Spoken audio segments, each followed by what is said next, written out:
La manière dont les états d'âme peuvent influencer notre quotidien est très intéressante à observer.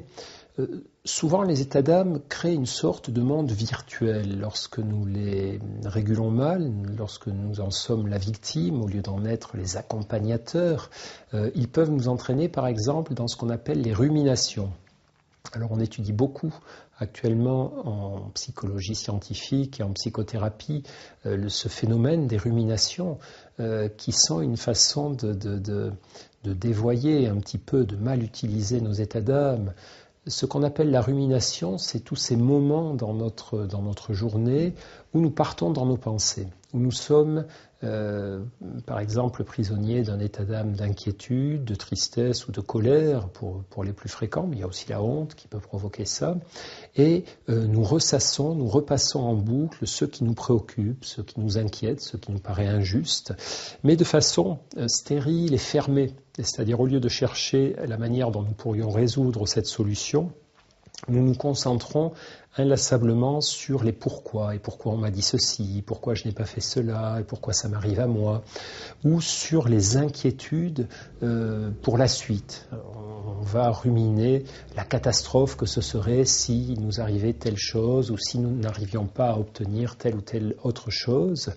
Et ces ruminations, qui sont des manières de s'enfermer dans ces états d'âme en se détournant d'une réflexion plus constructive ou en se détournant de l'action, sont une des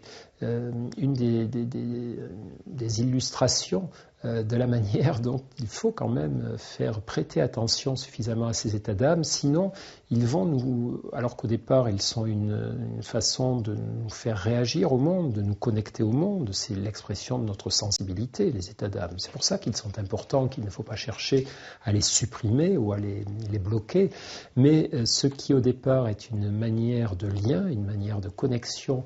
avec le monde, peut, si on le gère mal, si on s'enferme trop à l'intérieur, si on se réfugie dans ce monde virtuel qu'ils peuvent représenter sous forme de rêverie inquiète ou insatisfaite, au contraire, à ce moment-là, ils vont nous éloigner du monde et nous couper des autres. Quand on est en train de partir dans ces ruminations, les gens autour de nous le voient bien. Ils voient bien qu'on est de nouveau en train de se faire du souci, de ressasser quelque chose qui nous a tourmentés.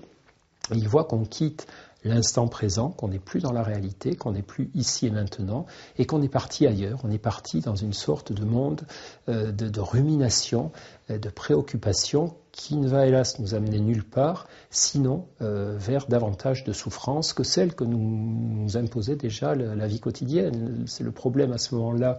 de ces états d'âme pathologiques, de ces états d'âme excessifs et mal régulés, c'est qu'on s'inflige une seconde dose de souffrance. On a des ennuis comme tout le monde, on a des ennuis dans la vraie vie, petite adversité ou grand malheur, et on rajoute une deuxième dose d'ennui en ressassant, en ruminant, en s'enfermant dans la focalisation sur ces états d'âme douloureux liés à l'événement. Le travail sur la régulation des états d'âme, c'est évidemment un des piliers de l'équilibre intérieur. On a par exemple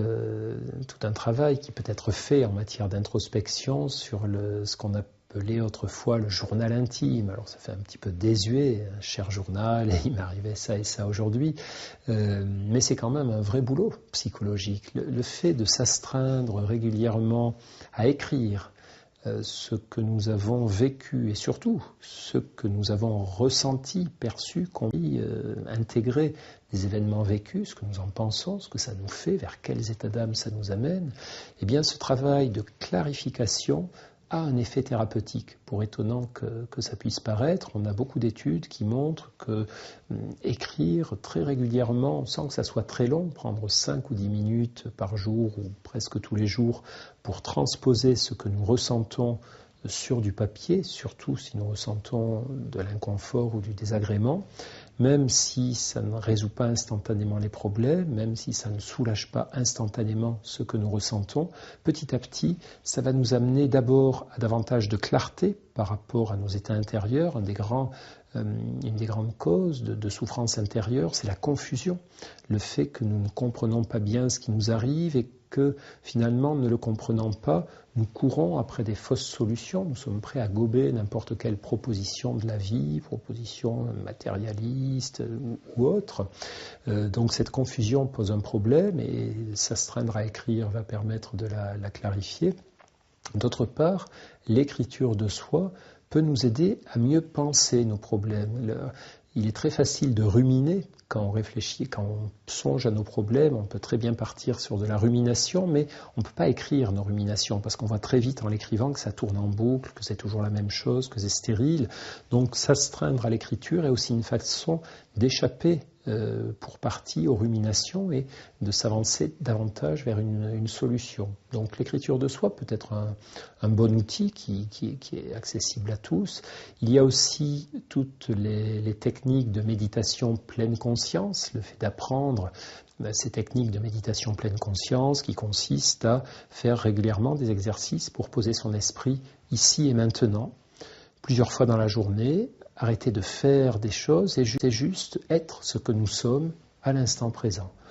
Comment nous respirons, comment est notre corps, quels sont les sons que nous entendons autour de nous, voir passer nos pensées, nos états d'âme, faire ces petits décrochages régulièrement nous familiarise davantage avec notre monde intérieur et là aussi on a des données montrant que la pratique régulière d'une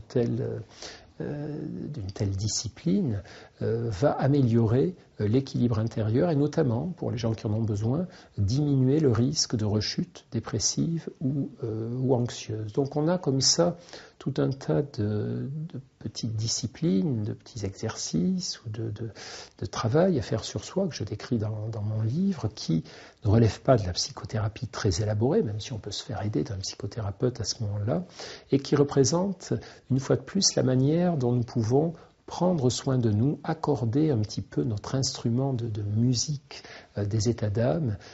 accorder un petit peu notre cerveau pour produire une musique intérieure plus harmonieuse.